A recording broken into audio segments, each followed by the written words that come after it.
Alright guys, तो आज की इस वीडियो में हम लोग देखने वाले हैं सीएसएस से रिलेटेड इंटरव्यू क्वेश्चन, जो कि बेसिक इंटरव्यू क्वेश्चन पूछे जा सकते हैं या फिर एग्जाम्स में आपको इस तरह से रिगार्डिंग आपको कोई क्वेश्चन आते हैं तो आप इस तरह से बेसिक जो इंटरव्यू में या फिर एग्जाम्स में क्वेश्चन आते हैं वो काफ़ी ज़्यादा पूछे जाने वाले क्वेश्चन को मैंने यहाँ पर रिपीट किया हुआ है और जो इसका आंसर आप काफ़ी ईजिली तरीके से दे सकते हैं। सबसे पहले है define C S S. What is C S S? C S S standard for cascading style sheet. It is the styling language. It is the most simple styling language for HTML elements. Apart from being one of the most popular web designing language in HTML, its application is also very common on in XML. तो CSS का होता है basically एक cascading style series का full form है और ये styling language है और इसका यूज़ हम करते हैं HTML के जो एलिमेंट्स होते हैं उसकी लैंग्वेज को इसको हम स्टाइल कर सकते हैं। सपोज दैट कोई वेबसाइट बनाते हैं तो सबसे पहले हम किसी चीज़ का स्ट्रक्चर बनाते हैं। स्ट्रक्चर बनाने के लिए हमें क्या यूज़ करना होगा? HTML, और इससे हम HTML का यूज़ करके हम स्ट्रक्चर बनाते हैं। अब स्ट्रक्चर के बनाने के बाद हमें डिज़ाइन करना होगा, उसके कलर वगैरह करना होगा। उस कलर के लिए हम CSS का यूज़ करते हैं। CSS के अलग अलग वर्जन्स हो सकते हैं। Number 2, define CSS framework. Framework क्या होता है? एक प्री डिफाइंड मतलब एक प्री प्लान्ड लाइब्रेरी होती है जिसकी हम बहुत ही किसी भी बड़ी स्टैंडर्ड का इम्प्लीमेंट डिज़ाइन करते हैं, किसी भी वेब पेज को हम डिज़ाइन करते हैं तो उसके लिए हम लाइब्रेरी का यूज़ करके बहुत ही बड़े प्रोग्राम को जो हम काफ़ी ज़्यादा लेंदी हो सकता है उसके लिए हम शॉर्ट में लिख सकते हैं। बहुत ही एक बेहतरीन वेबसाइट हम बना सकते हैं बहुत ही कम टाइम में। What is the meaning of the CSS class selector? CSS selector, CSS के अलग अलग टाइप के सिलेक्टर हो सकते हैं, बहुत सारे सिलेक्टर हो सकते हैं। जैसे कि हम किसी भी HTML के एट्रीब्यूट्स, किसी भी एलिमेंट्स की हम पर्टिकुलर चीज़ को डिज़ाइन कर सकते हैं, उसको डिक्लेयर करके उसकी अलग अलग साइज़ दे सकते हैं, उसकी अलग अलग तरह से डिज़ाइन कर सकते हैं। ये होता है सिलेक्टर। सिलेक्टर आने वाले क्वेश्चन में मैं आपको दिखाने वाला हूँ। What is the pseudo element? What is the pseudo class? जैसे कि लिंक हो सकता है, विजिटेड हो सकता है, ओवर हो सकता है, एक्टिव हो सकता है, फोकस होता है।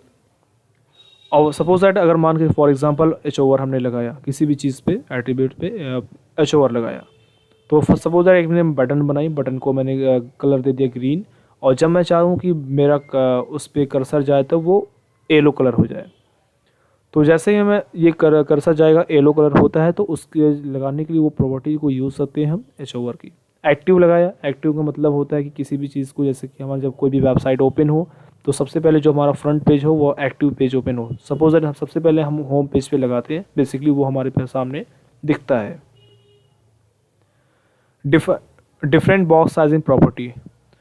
तो डिफरेंट बॉक्स साइजिंग प्रॉपर्टी क्या होती है? जो डिफाइंड बॉक्स साइजिंग प्रॉपर्टी है, कंटेंट बॉक्स होता है, पैडिंग बॉक्स हो सकता है एंड बॉर्डर बॉक्स होता है। अलग अलग टाइप की बॉक्सिंग हो सकती है। इसकी वीडियोस मैंने डिस्क्रिप्शन में लिंक दे दिया, आप वहाँ से इसकी बेसिकली अच्छी तरह से वहाँ से इसकी प्रैक्टिस देख सकते हैं, क्या चीज़ें आप किस तरह से डिज़ाइन कर सकते हैं।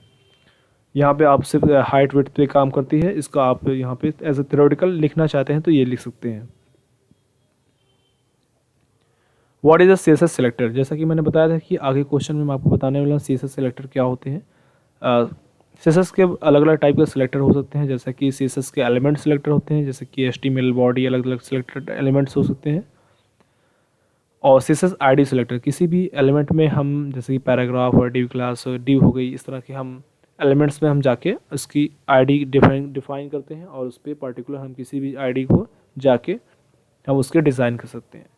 क्लास सिलेक्टर जो कि मल्टीपल हम उस पर हम डिज़ाइन कर सकते हैं एलिमेंट्स पे।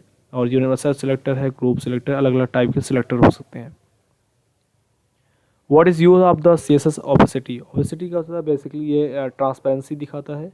सपोज दैट हम किसी भी बॉक्स की ट्रांसपेरेंसी दिखाना चाहते हैं, किसी भी टेक्स्ट की, तो हम उसमें ओपेसिटी का यूज़ करते हैं। बेसिकली हम बैकग्राउंड के लिए ओपेसिटी हम दिखाते हैं।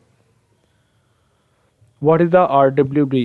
RWD का मतलब होता है रिस्पॉन्सिव वेबसाइट। अलग अलग ये एक ऐसी टेक्निक है कि हम एक ही वेबसाइट को अलग अलग स्क्रीन पर अलग अलग तरह से हम देख सकते हैं। सपोज दैट एक मोबाइल हो गई, मोबाइल पर हम एक किसी भी वेबसाइट को हम दूसरे वे में देख सकते हैं, या फिर हम डेस्कटॉप पे देखते हैं तो कुछ अलग व्यू दिखता है, या टैबलेट पे देखते हैं तो कुछ अलग व्यू दिखता है। इस तरह से हम ये एक तरह से बोल सकते हैं responsive website. What is the float property of CSS?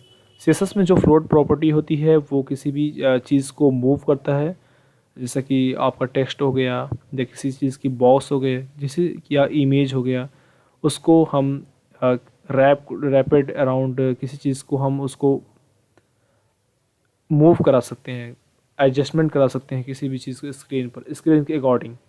तो इसे हम बोलते हैं डिस्प्ले की जो हमारी अलग अलग तरह से लुकिंग होती है उसको हम उस पर हम डाल सकते हैं कि अलग अलग मूव करा सकते हैं।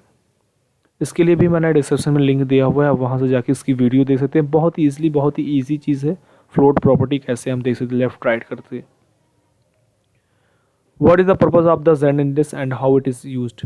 The Z index helps the specify of the stack order or the position element that may overlap on another.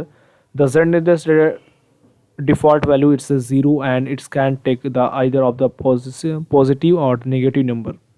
अलग अलग टाइप के नंबर्स हो सकते हैं, पॉजिटिव और नेगेटिव नंबर्स हो सकते हैं। जो डिफ़ॉल्ट इसकी वैल्यू थी 0, इसकी भी आप वीडियो देख सकते हैं जेड इंडेक्स क्या होता है, और इसको ये भी काफ़ी ज़्यादा क्वेश्चन इंटरव्यू में पूछे जाते हैं।